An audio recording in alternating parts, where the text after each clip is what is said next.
श्री राम। चतुर्विधा भजन्ते माम जना सुकृतो अर्जुन आर्तो जिज्ञासु रथार्थी ज्ञानी च भरतर्षभ।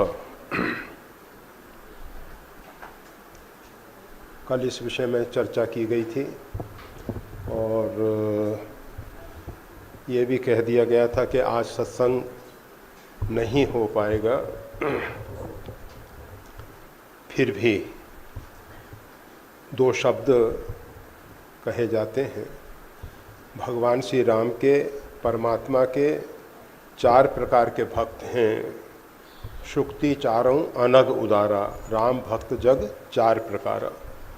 राम जी के चार प्रकार के भक्त हैं और चारों ही निष्पाप हैं। भगवान के नाम में वो शक्ति है, जितना पाप पापी नहीं कर सकता उससे कहीं अधिक भगवान का नाम जो है पाप को नष्ट कर देता है। परंतु नाम के प्रति हमारी निष्ठा नहीं है, भावना नहीं है, नाम में रुचि नहीं है। इस कारण से जितना उसका परिणाम आना चाहिए उतना नहीं आ पाता है।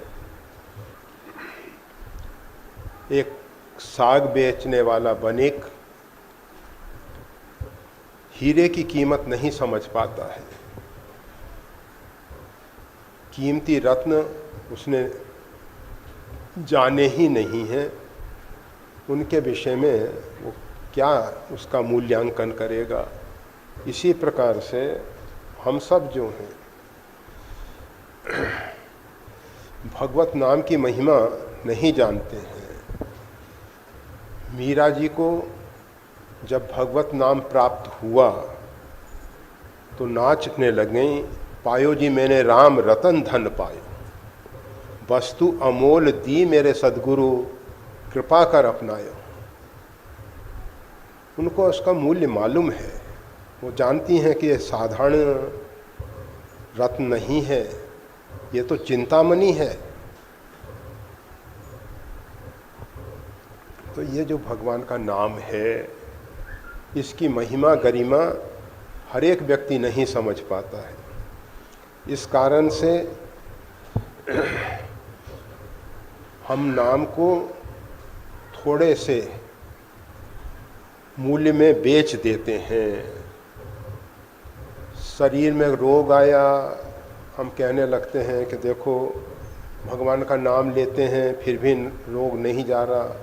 अर्थात नाम के बल पे हम रोग निवृत्ति चाहते हैं। पर भगवान उदार हैं, भगवान के भक्त वो भी उदार होते हैं। भगवान सोचते हैं कि अगर ये कष्ट के समय, दुख के समय मेरे को पुकार रहा है, आर्त भक्त जो हैं कष्ट के समय, दुख के समय भगवान को पुकारते हैं, भगवान उनको सद्बुद्धि प्रदान करते हैं, समझ देते हैं, जिससे उनको जो रोग अथवा अन्य कारणों से जो कष्ट पैदा हुआ है, जो उनके ऊपर संकट आया है, उस संकट से निवृत्ति तो होती ही है, उसके साथ साथ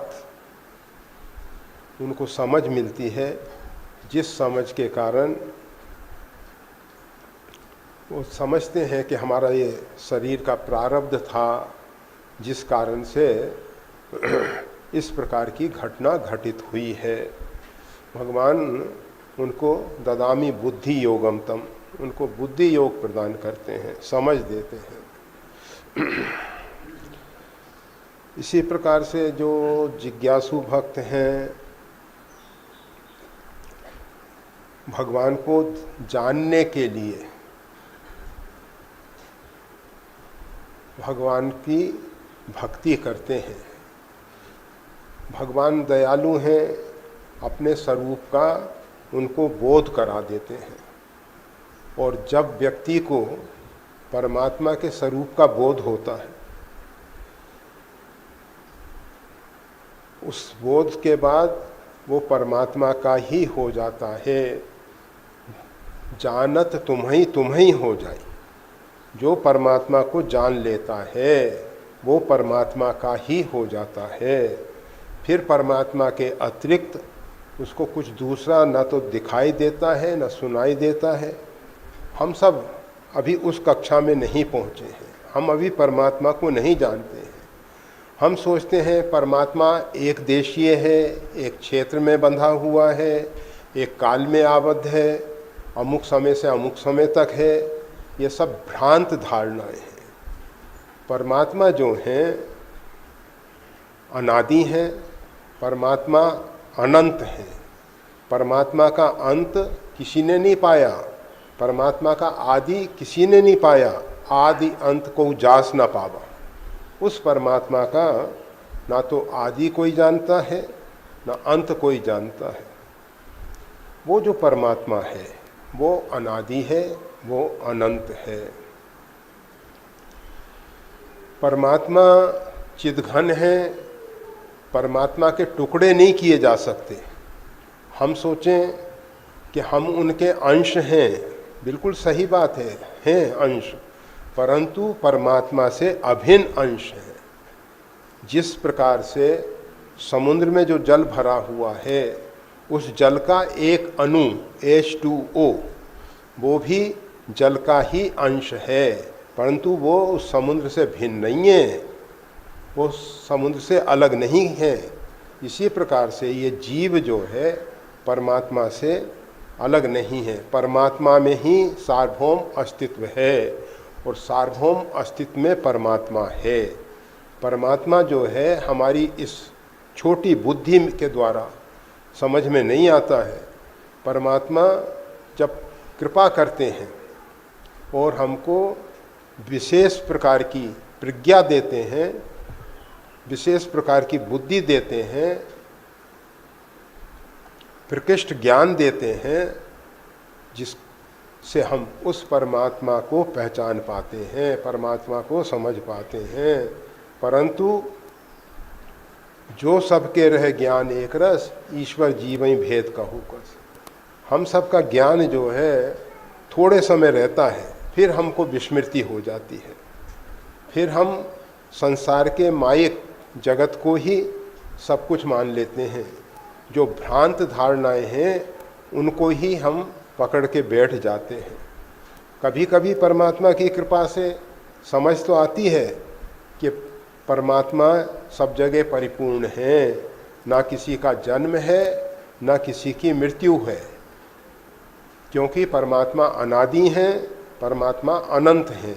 इसी प्रकार से ये जीव जो है वो भी अनादि है और वो भी अनंत है, वो भी आदि अंत से रहित है। केवल शरीर धारण करता है, एक शरीर को छोड़ के दूसरे शरीरों को धारण करता है। इस प्रकार से ये क्रम चलता रहता है। कभी कभी बहुत से लोग परमात्मा के स्वरूप में विलीन हो जाते हैं और उनको लगता है कि अब हमारा आवागमन मिट गया, परंतु उस परमात्मा का आवागमन अभी तक नहीं मिटा है। परमात्मा स्वयं कहते हैं जन्म कर्म च में दिव्यम। परमात्मा के जन्म और कर्म अलौकिक हैं। कर्म के बंधन के अनुसार, जैसे जीव कर्म के बंधन में फंस के पृथ्वी पे आता है, परंतु परमात्मा कर्म के बंधन में नहीं बंधते हैं। वो तो स्वेच्छा से हम जैसे पामर जीवों का कल्याण करने के लिए भूमंडल पे अवतरित होते हैं। तो जब परमात्मा का बोध होता है फिर लगता है कि बस अब तो सब तज भजन करूं दिन राती, दिन रात भगवान का भजन करना चाहिए, और कुछ उसको अच्छा ही नहीं लगता है, अच्छा ही नहीं लगता है। तो जिज्ञासु भक्त जो है परमात्मा को जानने के लिए भजन करता है, भक्ति करता है, परंतु जब जानता है तो उसके बाद भजन के बिना उससे रहा नहीं जाता है। अगर यथार्थ रूप में परमात्मा को जान लिया तो निश्चित है कि उसको फिर भजन के अतिरिक्त दूसरा अच्छा कुछ नहीं लगेगा। हम सब अभी परमात्मा को नहीं जानते हैं, इस कारण से संसार के आकर्षण हमको अपनी ओर खींच रहे हैं, और जब हम परमात्मा को जान जाएंगे तो संसार के आकर्षण से हम बाहर निकल जाएंगे। आप देखते हैं पृथ्वी का गुरुत्वाकर्षण एक दूरी तक, एक ऊंचाई तक वस्तुओं को पृथ्वी पे आकर्षित करता है, परंतु उस कक्षा से अगर हम बाहर निकल जाएं, जहां पृथ्वी का गुरुत्वाकर्षण समाप्त हो जाता है, फिर पृथ्वी पे हम नहीं गिरेंगे, फिर हम दूर से आकर्षणों में, अंतरिक्ष में असंख्य प्रकार के आकर्षण इधर उधर से खींच रहे हैं, फिर उन आकर्षणों में बंधा हुआ जीव आगे अपनी यात्रा में बढ़ जाएगा। तो अगर ये जीव मोह माया के जंजाल से बाहर आ जाए, संसार के आकर्षणों से बाहर निकल जाए, परमात्मा के आकर्षण में प्रवेश हो जाए, योग शास्त्र के अनुसार मणिपूरक चक्र तक, ये मूलाधार चक्र, स्वादिष्ठान चक्र, मणिपूरक चक्र, ये सुषुम्ना नाड़ी के अंदर जो भिन्न भिन्न चक्र हैं, तो मणिपूरक चक्र तक हम माइक जंजाल में फंसे हुए हैं, और जब हम उसका अतिक्रमण करके उससे ऊपर उठते हैं, फिर पतन नहीं होता, फिर हम आगे ही बढ़ते जाते हैं। एक सीमा तक पतन की संभावना है, उस सीमा को जब हम पार कर जाते हैं फिर पतन नहीं होता है। और भगवान के भक्त जो हैं अर्थार्थी, उनके मन मस्तिष्क में ये भर गया है कि अर्थ से हम धन वैभव से, ऐश्वर्य से, पद प्रतिष्ठा से जो चाहें जैसा चाहें कर लें, परंतु ये भ्रांत धारणा है, ऐसा नहीं होता है। अनेकों बार देखा गया है, जिनके पास धन प्रचुर मात्रा में है, बहुत धन की बाहुल्यता है, उनके जीवन में भी अशांति, उद्वेग और नाना प्रकार की परेशानियां बनी रहती हैं। ऐसा नहीं है कि उनको शांति मिल जाए, धन से शांति नहीं होती है। अगर परमात्मा की सही ढंग से भक्ति की जाए, उसी से शांति होती है, उसी से शांति होती है। आप सबको मालूम है जो शांति का मंत्र है, ओम ध्यो शांति, अंतरिक्ष शांति, पृथ्वी शांति, रापः शांति। वो जो शांति है परमात्मा के दिव्य धाम, दिव्य लोक से, जो त्रिपादश्यम मृतम दिवी, 3 पाद अमृत लोक है, वहाँ परमात्मा का धाम है, और उस धाम से वो शांति का प्रसारण होता है। आपने देखा होगा मंदिरों के ऊपर एक कलश चढ़ाया जाता है, वो धातु का कलश होता है, उस कलश से एक तार छत्र तक आता है, जो भगवान का विग्रह होता है उसके ऊपर एक छत्र लगाते हैं, उस छत्र में वो तार, तो अंतरिक्ष से वो जो शांति और अन्य अन्य प्रकार की जो ऊर्जा है उससे उस छत्र में आती है, और उस छत्र से जो उसके नीचे बैठा हुआ भगवान का विग्रह है, चाहे वो शिवलिंग है या कुछ है, जो उसमें वो ऊर्जा प्रवेश करती है। जब साधक मंदिर मठ में जाके भगवान का अभिषेक करता है, पूजन करता है, भगवान की आराधना उपासना करता है, तो उस ऊर्जा का उसको लाभ मिलता है। वो जो शांति दिव्य लोक से अंतरिक्ष में आई है, उसको हम अपने अंदर, इसीलिए हिंदू संस्कृति में, भारतीय संस्कृति में शिखा रखने का एक विधान है। वो शिखा क्या करती है? उस ऊर्जा को ग्रहण करके हमारे ज्ञान तंतुओं को प्रदान कर देती है। ये मस्तिष्क में जो ज्ञान तंतुओं का विकास है, वहाँ वो ऊर्जा आ जाती है। तो ये परमात्मा की तरफ से व्यवस्थाएं हैं। हमारे भारतीय ऋषि महर्षि उस सब विज्ञान को समझते थे, उस सब विज्ञान को ध्यानावस्थित होकर उन्होंने जाना था, और उसको जानने के बाद उन्होंने मानव को इस प्रकार की आचार संहिता दी, इस प्रकार से जीवन जीना चाहिए, इस प्रकार से कर्म करने चाहिए। उनके अनुसार अगर हम जीवन जीते हैं, उनके अनुसार अगर हम कर्म करते हैं, तो हमारा जीवन सुखमय, शांतिमय हो सकता है। परंतु देश का दुर्भाग्य, लंबे समय तक हमारा भारत विदेशी ताकतों के अधीन रहा, गुलामी की जंजीरों में हम सब जकड़े रहे, और उन लोगों ने अपनी सभ्यता, उनकी जो मानसिकता थी, उसका प्रभाव हम सब पे पड़ा। हम हिंदुत्व से, हिंदू संस्कृति से, सनातन धर्म से अलग हटने लगे। उसके प्रति जो हमारे अंदर गौरव बुद्धि होनी चाहिए थी, वो नहीं रही, और उन सब बातों को हमने मनोकल्पित समझ लिया, उन सबको अर्थवाद के रूप में हमने ले लिया, हमने उनका आदर नहीं किया। उसके कारण आज हमारा भारत, हमारा राष्ट्र दुखी है। दुख का मूल कारण यही है कि हम अपने ऋषि महर्षियों की दी हुई जो पवित्र धरोहर है, जो उन्होंने हम सबको पवित्र ग्रंथ दिए, आर्ष ग्रंथ दिए, उनमें जो आचार संहिताएं हैं, उन सब का हम पालन नहीं कर रहे हैं। उसके कारण हम सब दुखी हो रहे हैं।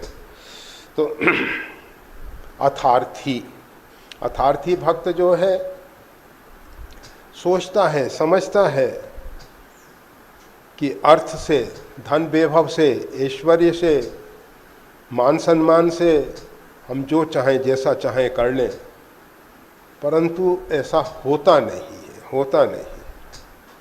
जो उच्च पदासीन लोग हैं, जिनके पास धन की बाहुल्यता है, वो लोग भी अशांत दिखाई देते हैं, उनका चित्त उद्विग्न दिखाई देता है, उनको भी शांति नहीं है। तो समझना चाहिए, अगर किसी ने अपने खेत में बीज बोया और उससे कांटे, बबूल इत्यादि के पौधे निकले, तो वो बीज हमको अपने खेत में नहीं बोना चाहिए।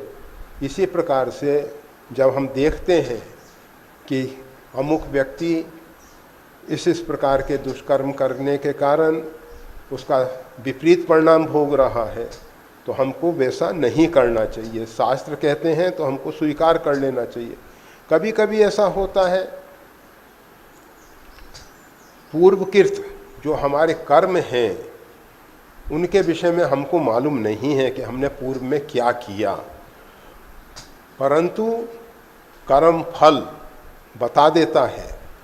जैसे वृक्ष में लगा हुआ फल बता देता है कि इसका बीज कौन सा बोया गया होगा, फल बताता है कि किस वृक्ष का फल है, इसका बीज किस प्रकार का है। इसी प्रकार से हम जो कर्म फल भोग रहे हैं, वर्तमान में जो हम कर्म फल भोग रहे हैं, उससे हमको मालूम पड़ जाना चाहिए कि हमने पूर्व में इस प्रकार के कर्म किए थे, जिसके कारण आज हमारी ये स्थिति बनी हुई है। परमात्मा किसी को भी दुखी सुखी नहीं करते हैं। निजकृत कर्म भोग सुन भ्राता, नहीं कोई सुख दुख करता था, कोई भी सुख दुख देने वाला नहीं है। हम अपना कर्म का फल भोग रहे हैं। कठिन कर्म गति जान विधाता, जो शुभ अशुभ सकल फल दाता।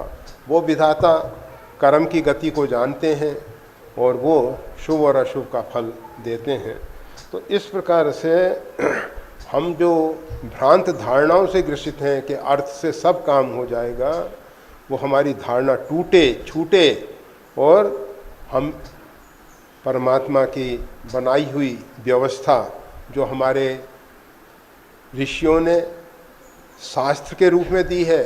गीता में भगवान कहते हैं ये शास्त्र विधि मृत्युजम, जो शास्त्र विधि को छोड़ के वर्तते काम करता, अपनी इच्छा से कार्य करता है, वो ना इस लोक में सुख पाता है ना परलोक में सुख पाता है। अगर हमको वर्तमान में सुखी होना है, भविष्य के लिए हमको सुखी होना है, तो हमको शास्त्र आज्ञा का पालन करना चाहिए। शास्त्र छेदी ममोद्रोही, शास्त्र का जो छेदन करने वाले हैं वो भगवान कहते हैं मेरे द्रोही हैं। और परमात्मा के द्रोही नहीं निस्तार कल्प सतकोरी, उसका हजारों कल्पों तक निस्तार नहीं होने वाला है। भगवान से द्रोह करके आज तक कौन रह सका है? इतने बड़े बड़े बलवान रावण, बानासुर, कंस इत्यादि, जिनमें बहुत शक्ति सामर्थ्य थी, जिन्होंने बहुत धन इकट्ठा कर लिया था, उनकी भी दुर्दशा हुई। तो समझना चाहिए धन से सुख नहीं होता है। फिर भी भगवान कहते हैं कि ठीक है, अगर धन की अपेक्षा रखते हुए इसने मेरा भजन किया है तो धन के रहस्य को समझाने के लिए इसको एक बार धन देना ही चाहिए। भगवान कृपा करके उस पर भी कृपा करते हैं। भगवान उदार हैं, दे देते हैं।